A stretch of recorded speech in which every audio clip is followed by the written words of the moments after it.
안녕하세요, 여러분. 오늘은 저희 할아버지 친구분께서 겪으신 정말 충격적인 이야기를 들려드리려고 해요.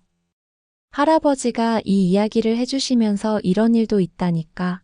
너도 나중에 결혼할 때 조심해라라고 하셨는데 정말 말도 안 되는 일이더라고요. 재미있는 이야기인데 끝까지 들어주실 거죠? 지금부터 해드리겠습니다.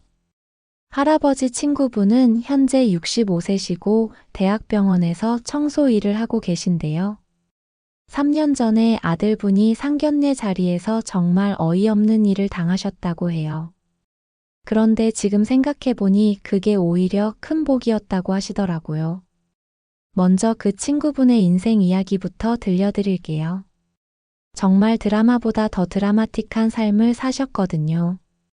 그 친구분은 20살에 결혼하셔서 정말 가난하게 시작하셨어요. 남편분은 외벽 페인트 칠하는 로프공이셨는데 할아버지 말씀으로는 정말 목숨을 걸고 하는 일이었다고 해요. 높은 건물 밖에서 줄에 매달려서 페인트 칠을 하는 거니까요. 그런데 그 일이 정말 위험하긴 했지만 돈은 많이 벌었다고 해요.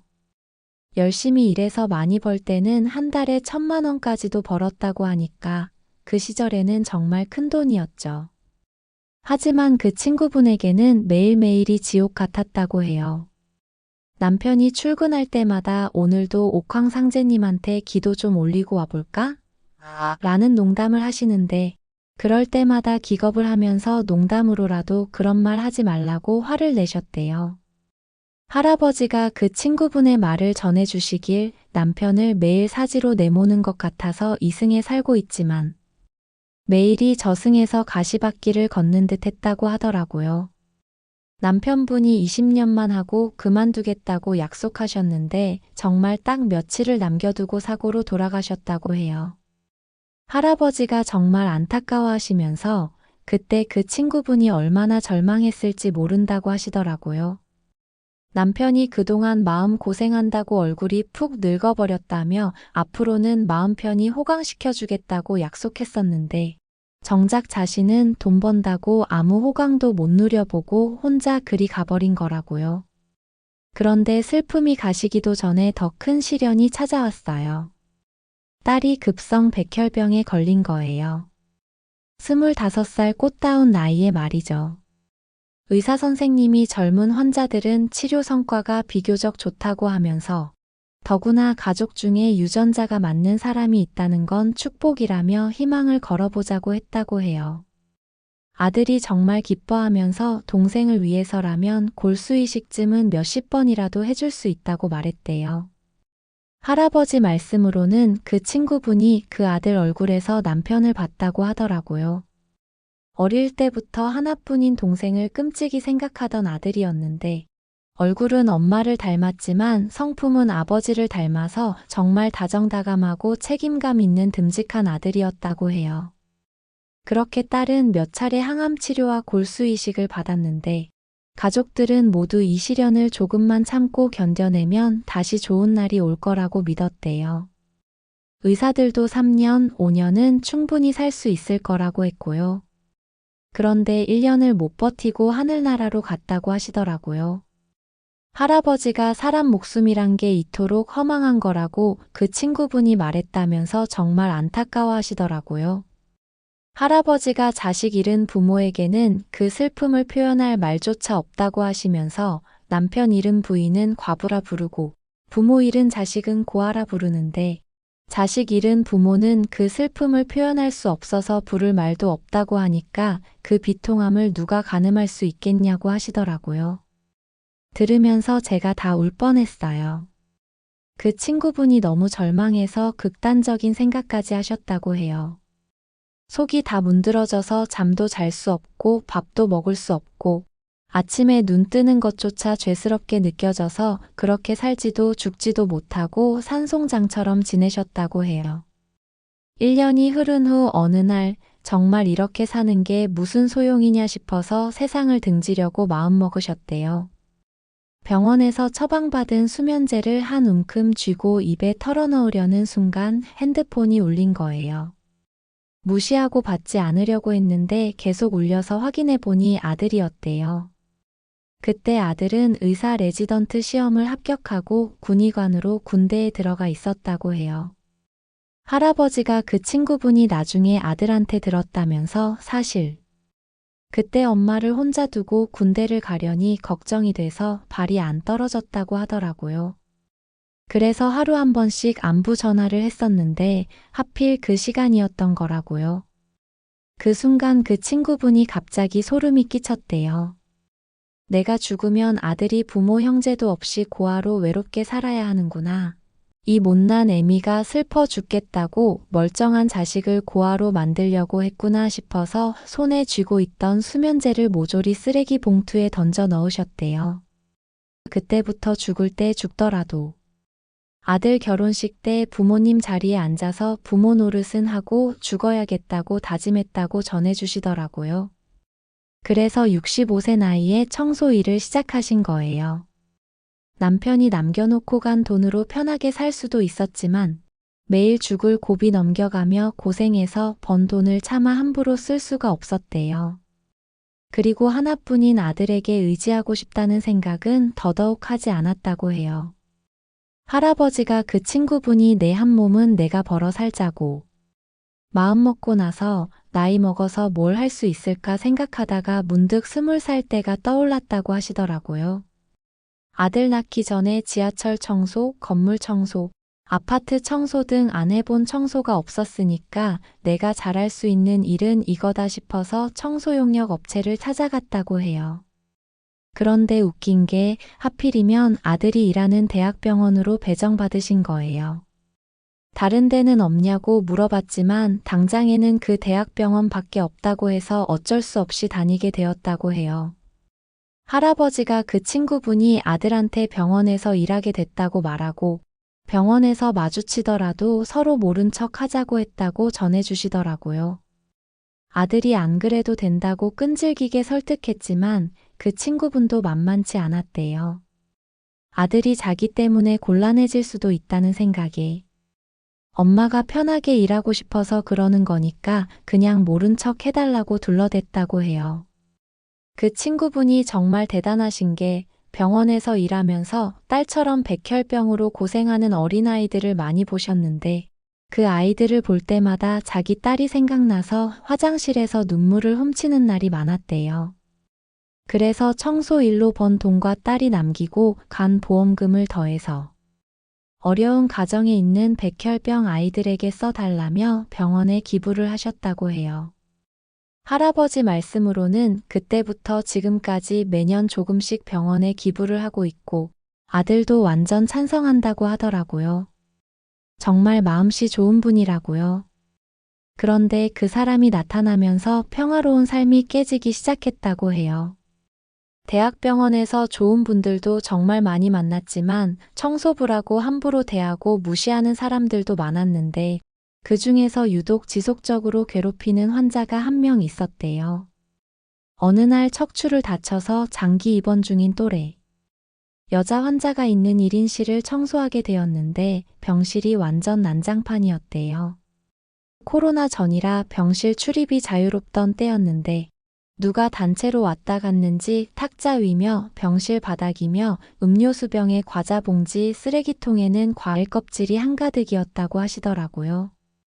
처음엔 거동이 불편하니까 치우는 게 힘들어서 병실이 어지러울 수 있겠다 하고 이해하려고 하셨대요. 그런데 청소할 게 너무 많아서 시간이 꽤 지체되었고 결국 의사 선생님이 회진 올 때까지 끝내지 못했다고 해요. 그때 그 환자가 갑자기 아니 아줌마 왜 이렇게 한참 걸리냐면서 어떻게 허리 다친 나보다 더 느릴 수가 있느냐고 화를 내기 시작했어요. 빨리빨리 치우고 나가달라고 하면서 다 하면 침대 시트도 갈아달라고 하는 거예요. 친구분이 침대 시트는 보호자분이 갈아주셔야 한다고 말씀드렸더니 그 환자가 완전 돌변했대요. 뭐라고 하냐면서 아니 기가 막힌다고 1인실 쓰는 환자인 거 모르냐면서 무슨 병원이 환자 대우가 이러냐고 화를 내는 거예요. 병원 직원 아니냐? 환자가 시키면 내 하고 시키는 대로 할 것이지 무슨 말이 이렇게 많냐고 하더라고요. 그게 그 말로만 듣던 갑질이었다고 실제로 당해보니 정말 어처구니가 없더라고 하시더라고요. 그런데 더 가관인 게 그 환자가 냉장고에 유통기한 좀 지난 빵이랑 우유 몇 개 있는데 계속 냉장고에 넣어뒀던 거라 괜찮으니까 그거 가져가서 청소 아줌마들이 나눠 먹으라고 하는 거예요. 사양하지 말고 이거 아무 데서나 안 파는 거라 아줌마가 살면서 한 번도 못 먹어봤을 거라면서요. 그러면서 아유 아줌마 내 덕에 이런 것도 먹어보고 진짜 좋겠다. 그리고 청소일 하는데 이렇게 간식값이라도 아껴야지 안 그러냐고 하더라고요. 그 여자가 정말 엄청난 호의를 베푼다는 듯이 웃으며 말을 했는데 정말 기가 안 찼다고 하시더라고요. 그 후로도 그 환자는 친구분을 아랫사람처럼 대했고 분풀이 대상이라도 되는 양 볼 때마다 꼬투리를 잡고 스트레스를 풀기 바빴대요. 더군다나 돈이 많아서 그런지 퇴원도 안 하고 재입원을 반복하며 계속 지내더라고요. 처음 한두 번은 그러려니 하며 넘어갔지만 무시하고 모욕하는 소리를 계속해서 듣다 보니 점점 스트레스를 받게 됐고 즐겁게 하던 청소 일도 더 이상 즐겁지 않게 되었다고 하시더라고요. 그리고 나중에는 그 환자만 떠올려도 출근하기가 고통스러워져서 일을 그만두고 싶다는 생각까지 하게 되었다고 해요. 몇 번의 고비가 있었지만 그럴 때마다 아들을 생각하며 조금 더 버텨보자고 스스로를 다독이며 마음을 다잡았대요. 그 고비를 버틸 수 있었던 이유 중 하나는 간호사들과 사이가 좋았기 때문이었어요. 고생하는 간호사들을 볼 때면 간호대를 다녔던 딸이 생각나서 종종 간식을 사다 주곤 했다고 하시더라고요. 간호사들도 그런 친구분을 부담스러워하지 않고 이모라 부르며 살갑게 지냈다고 해요. 그런데 어느 날 쉬는 시간에 간식을 전해주고 간호사들과 이야기를 하고 있었는데 한 간호사가 이모 볼 때마다 느끼는 건데 저희 차성준 선생님이랑 진짜 많이 닮으신 것 같다면서 혹시 진짜로 차성준 선생님 어머님 아니냐고 물어봤어요. 다른 간호사도 어머 수진 선생님도 그렇게 생각하셨냐면서 저만 그렇게 생각한 게 아니라고 차 선생님이랑 눈, 코, 입이 진짜 똑같다고 하더라고요. 그러자 친구분이 아휴 그런 훌륭하고 멋진 선생님이 제 아들이라니 말만 들어도 기분이 좋다고 말씀하셨는데 그때 뒤에서 어머 이게 무슨 소리냐는 소리가 들렸대요. 놀라서 뒤돌아보니 그 악질 환자가 폴대를 밀면서 다가오는 거예요. 그리고는 도대체 우리 차 선생님이랑 이 청소 아줌마랑 어디가 닮았다는 거냐? 우리 차 선생님이 얼마나 귀티나고 잘생겼는데 나랑 닮았다고 하면 모를까 이 아줌마가 가당키나 하냐고 하더라고요. 그러더니 그리고 다들 알아야 할 게 차 선생은 내 예비사위라고 무슨 말이냐면 장모 될 사람이라는 말이라고 그러니까 간호사들 앞으로 나랑 자주 볼 거니까 내 얼굴 잘 기억해 두라고 알겠냐고 하더라고요. 그때 그 친구분 얼굴이 얼마나 충격이었겠냐고 하시면서 세상이 아무리 좁아도 그렇지 하필이면 그 못된 환자가 아들 여자친구 엄마라니 하시더라고요. 아들이 여자친구가 있다는 건 알고 있었지만 그 못돼 먹은 여자가 아들 여자친구 엄마라니 정말 기가 막혔을 거예요. 들으라는 듯 큰 소리로 자기가 장모 될 사람이니 어쩌니 하며 자랑을 하는데 그 잘난 차 선생이 내 아들이라고 말하고 싶어서 속에서 천불이 났을 거라고 할아버지가 말씀하시더라고요. 당장이라도 아들한테 전화해서 여자친구랑 그만 만나라고 하고 싶었지만 콩 심은 데 콩 난다고 이런 못된 인성을 가진 부모라면 자식은 안 봐도 뻔할 텐데 하고 걱정하셨대요. 그런데 다행히도 아들의 여자친구는 자기 엄마와는 다르게 심성이 정말 바르고 고운 아가씨였대요. 아들의 여자친구도 아들과 같은 병원 의사였지만 병원 일이 바빠서 그동안 한 번도 만나보지 못했고 통화만 몇 번 했었다고 해요. 그 친구분이 어떤 아가씨인지 궁금해서 아들에게 이름이라도 물어볼까 싶었지만 찾아가서 아는 체 하면 부담스러워할까 싶어서 물어보지도 않았다고 하시더라고요. 그런데 통화할 때마다 어머님 그동안 잘 지내셨냐면서 제가 너무 바빠서 한번 찾아뵙는다는 게 찾아뵙지도 못하고 정말 죄송하다고 조만간 꼭 인사드리러 갈 테니까 그때 맛있는 거 사달라고 하더라고요. 사근사근한 목소리로 얼마나 싹싹하고 다정하게 구는지 참한 아가씨란 걸 알 수 있었대요. 비록 장모 될 사람은 못돼 먹었지만 며느리 될 아가씨는 인성이 바른 것 같아서 마음이 놓였다고 하시더라고요.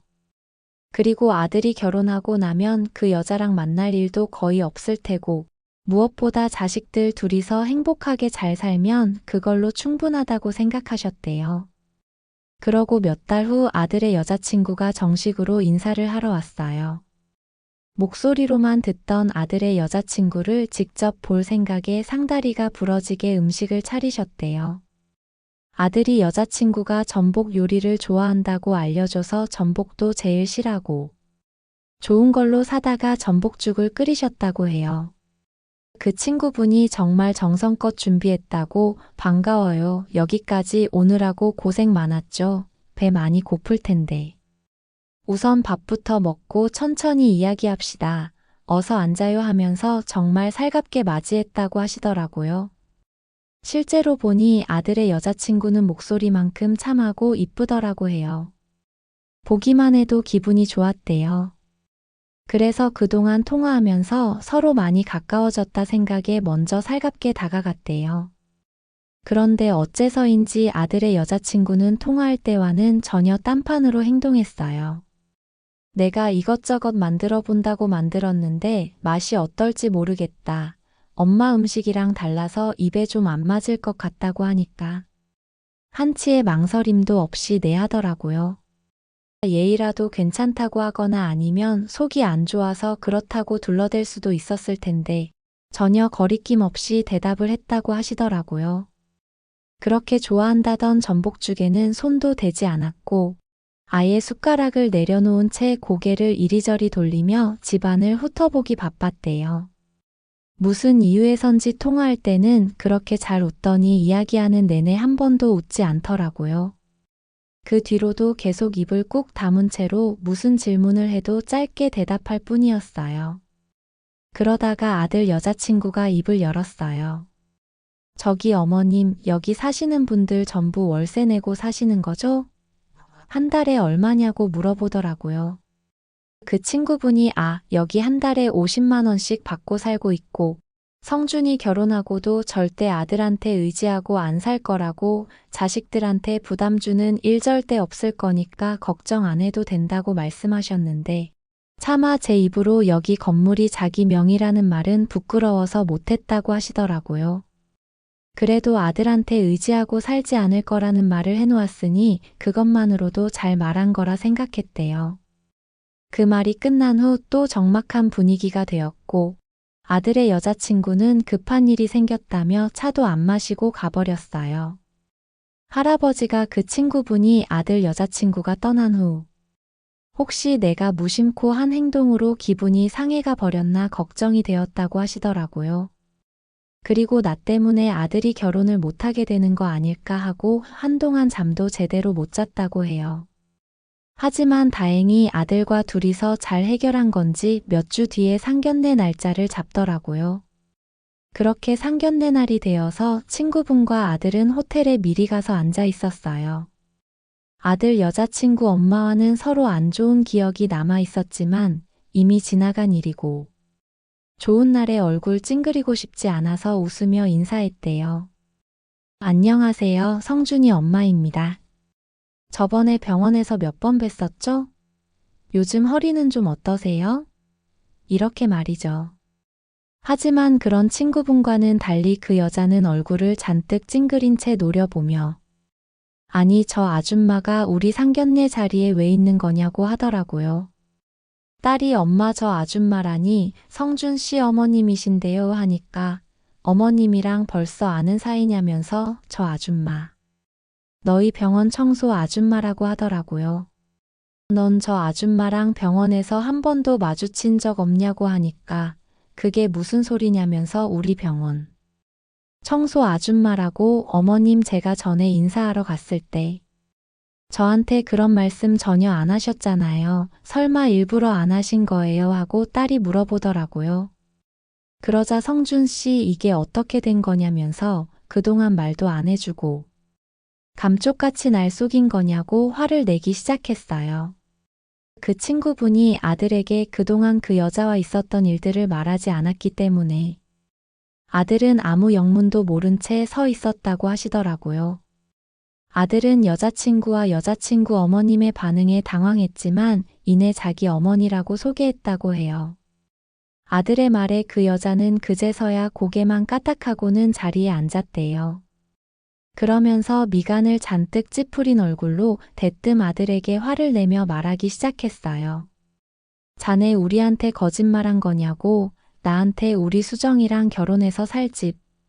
서울에 30평대 자가로 마련했다고 걱정하지 말라고 자신 있게 말했잖냐고, 둘 다 의사니까 살아가면서 돈 걱정은 안 하겠지만서도 그래도 결혼하기도 전에 없는 걸 있다고 거짓말을 하면 안 된다고 하더라고요. 어떻게 졸지에 사기 결혼할 뻔한 거냐면서요. 아들이 어머님 사기 결혼이라니 무슨 말씀을 그렇게 하십니까? 그리고 제가 무슨 거짓말을 했다고 그러시는 거예요? 하고 물어봤대요. 그러자 그 여자가 아니 솔직한 말로 그렇잖냐면서 수정이한테 들어보니 지금 살고 있는 집도 경기도에 겨우 몇 평 될까 말까 하다던데 심지어 월세 내고 사신다면서 닦아놓고 자네 어머님이 자네 혼자 키우면서 공부시키고 지금은 병원 청소하면서 한 달 근근히 먹고 살기도 힘들 텐데 어떻게 자네한테 집 사줄 돈이 있냐고 하더라고요. 그러면서 내 말은 아휴 진짜. 내가 친구들한테 사위가 서울에 자가 있다고 얼마나 자랑을 했는데 쪽팔려 정말이라고 하더라고요. 잔뜩 날이 선 그 여자의 태도에 아들 또한 화가 나서 목소리가 높아졌다고 하시더라고요. 그래서 아들이 엄마 수정이 어머님이랑 도대체 무슨 일이 있었던 거예요? 왜 그동안 말씀을 안 하셔서 아들을 바보로 만들어요? 하고 물어봤대요. 친구분이 서운해서 눈물이 터져나왔고 목이 잠긴 채로 나는 그저 너 일도 바쁜데 괜히 나한테까지 신경 쓰게 하고 싶지 않았다고 엄마가 정말 미안하다고 말씀하셨대요. 그러자 아들이 그러길래 애초에 그냥 집에서 계시라고 왜 상황을 이렇게 만드냐고 화를 내더라고요. 여기서 아들이 정말 멋있게 반격을 했어요. 화가 난 아들이 다시 상견례장으로 들어가서 이렇게 말했대요. 어머님 죄송하지만 초면에 말씀이 너무 심하시네요. 저희 어머니가 병원 청소일 하시는 거랑 제가 신혼집 마련한 거랑 무슨 상관이 있다고 이런 말씀을 하시는 건지 도무지 모르겠습니다. 그리고 결혼은 저희 둘이서 하는 건데 저희 어머니가 청소일 하시면서 월세 내고 사시는 게 무슨 문제라도 되는 건가요? 그러자 그 여자가 아니 왜 문제가 아니냐면서 내가 전에 입원했을 때 내 친구들이 병원 와서 자네 어머니 다 봤는데 그럼 이제 와서 내 친구들한테 그때 봤던 청소 아줌마가 내 사돈이라는 말이냐고 하더라고요. 아휴 진짜 내가 친구들한테 사위가 서울에 자가 있다고 얼마나 자랑을 했는데 쪽팔려 정말이라고 하면서요. 그러면서 그 여자는 이 사단의 장본인이 친구분이라는 듯 죽일 듯이 노려봤대요. 할아버지가 사람 면전에다 대고 어쩜 저렇게 말을 함부로 할 수가 있는 건지 살면서. 그렇게 비참하고 처절한 기분은 생전 처음 당해봤을 거라고 하시더라고요. 친구분이 아들을 생각해서 참아보려 했지만 더는 앉아있기가 힘들어서 자리를 박차고 나왔대요. 그 모습에 아들도 놀라서 따라 나왔고요. 그러자 그 여자가 아니 어른 앉혀놓고 어딜 갔다 오는 거냐, 이게 어디서 배워먹은 버릇이냐. 자네 집안이 이런데 이런 집이랑 절대 결혼 못 시키겠다. 사실이 말하려고 나온 거다. 이 결혼 없던 일로 하자고 하더라고요.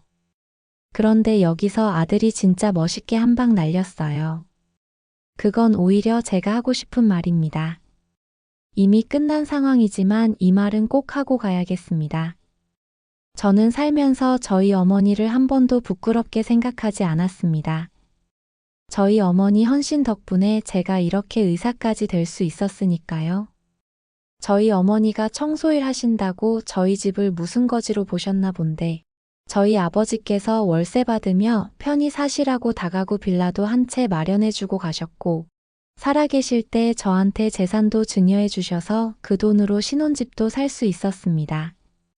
어머님이 계속해서 말씀하시는 그 서울의 30평대 자가 말이에요. 저희 어머니는 나중에 늙어서 하나뿐인 아들한테 의지하면 안 된다고 생각하시면서 청소일 하신 거예요. 그러는 어머님께선 노후 준비는 하셨나요? 지금도 딸한테 온갖 빌미로 용돈 받아 쓰시면서 만약 저희 결혼했으면 사위한테 빨대 꽂을 생각이죠? 청소일 하시면서 그 돈으로 기부까지 하신 분한테 저희 어머니가 어떻게 살아오셨는지도 모르면서 병원 청소부라고 사람. 겉만 보고 조선시대 노비 부리듯 대하신 거잖아요. 제 말이 틀렸나요? 수정이 너도 똑같아. 화날 때는 그렇게 살갑게 대하더니 우리 집에 인사 와서는 말 한마디도 안 했던 이유가 어머니 사는 집이 작아서 그랬던 거구나. 나한테 줄 재산이 없으실 줄 알고. 그럼 상견례를 하지 말았어야지. 도대체 뭘 기대하고 이 자리에 나온 거냐고 했대요. 할아버지가 정말 속이 시원했을 거라고 그동안 답답했던 마음이 다 풀렸을 것 같다고 하시더라고요. 아들의 여자친구는 그제서야 다급하게 변명 같은 말들을 늘어놓았어요. 성준 씨, 그게 아니라 그때는 내가 컨디션이 안 좋아서 그랬던 거라고, 그런 거 아니라고, 어머님 정말이라고, 그날 저 때문에 기분 나쁘셨다면. 지금 사과드린다고 제 행동 용서해 달라고 하더라고요. 어머님도 아시잖아요. 통화할 때 저랑 대화도 잘 통했고. 제가 얼마나 살갑게 대해드렸는지 앞으로는 제가 잘할 거고 오늘 같은 일도 없을 거니까 제발 용서해 달라고 했대요.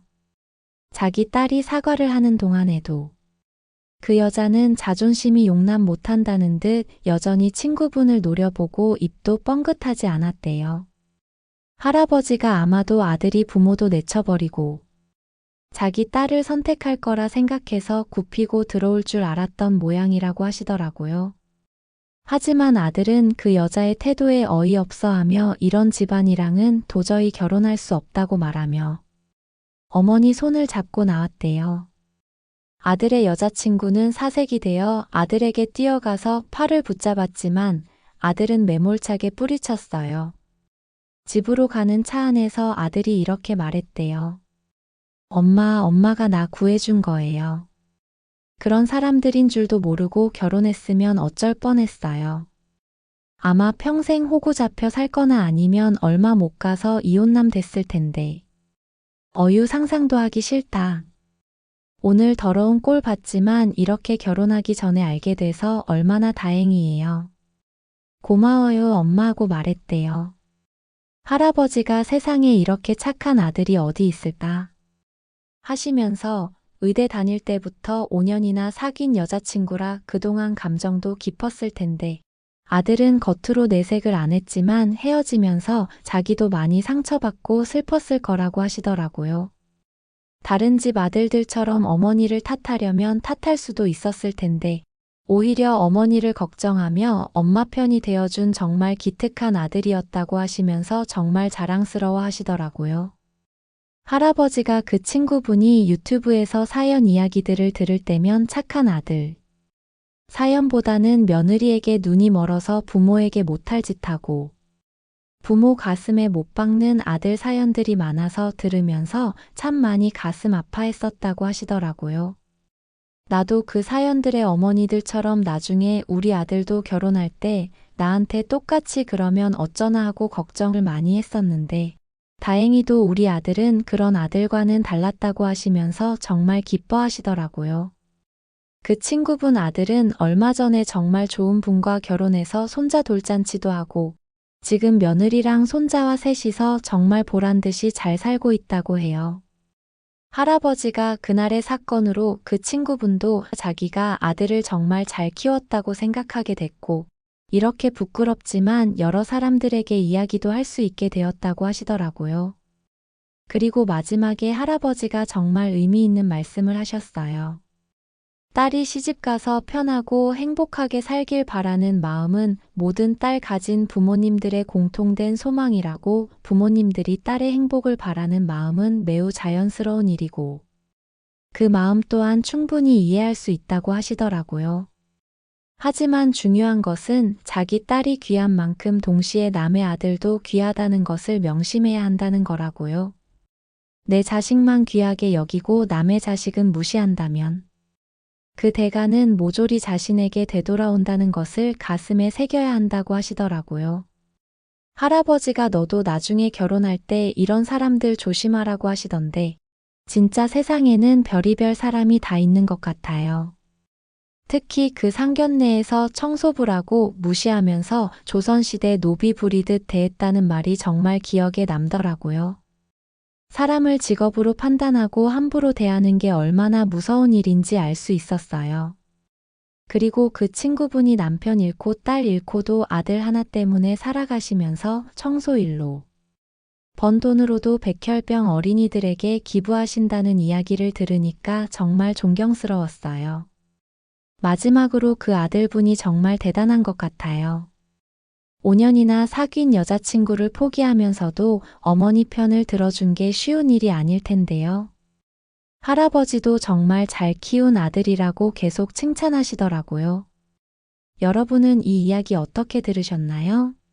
어이없으면서도 마지막엔 속이 시원한 이야기죠?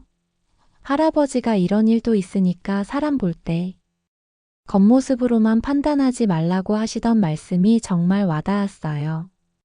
그리고 내 자식만 소중한 게 아니라 남의 자식도 똑같이 소중하다는 걸 명심해야겠다는 생각이 들었습니다. 오늘 이야기 어떠셨나요? 겉모습만 보고 판단하는 사람들 주변에 너무 많죠?